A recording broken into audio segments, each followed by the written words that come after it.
BMU Pusat, kamu penuh lapangan, kamu merempak dengan BMU Wilayah Pidie Jaya untuk kamu serahkan sekalian rap rumah pembangunan rumah BMU 047 atas nama penerima Rahmadi.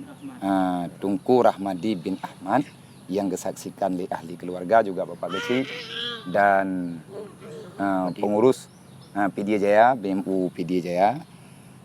Maka semoga dengan penyerahan gambarnya beserta rap dapat dikerjakan tepat sasaran dan segera akan bisa dimanfaatkan. Semoga kepada mandum para donasi, para donatur yang telah menginfakkan sedekah amal jariahnya diberikan pahala yang layak oleh Allah dan barakah dunia wal akhirah. Amin ya rabbal alamin. Selamat bekerja.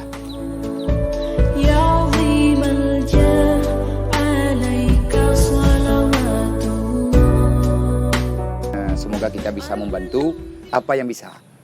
Punya tenaga berikan tenaga, punya pikiran berikan pikiran. Paling tidak ngantap hadir do rame-rame bagah lagi. Karena BMU-nya kamu sendiri hana mampu sih. Tanpa dukungan bau rundron lagi orangnya hana gejak bagi sih. Kamu hana ngan merempak yang tambah dengan hanja deh. Maka di akhirnya kamu ucapkan banyak terima kasih kepada Nunggu Kuci, mandum para perangkat dan pengurus yang karena pengen kamu atas partisipasinya. Kami banyak-banyak mengucap terima kasih. Semoga Allah memberikan yang terbaik kepada kita dunia dan akhirat dan menjadikan amal kebaikan jariah kepada kita dunia dan akhirat. Amin ya rabbal alamin. Alhamdulillah dengan natruh BMU mungkinnya je ke Sabah panutan dari masyarakat. Berarti BMU bukan untuk sepura-pura giat minta semangat, yang penting betul telah terjadi kebenaran.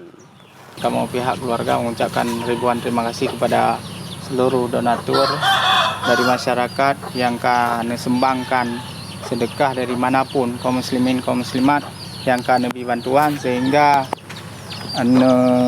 rencana pegat sebuah rumah yang layak huni kepada kamu sebagai tempat ibadah dan talakib Allah Subhanahu Wa Taala bergebi rumahnya sabi-sabi rahmat dan berjek ke rahmat kepada kaum muslimin dan muslimat yang lain.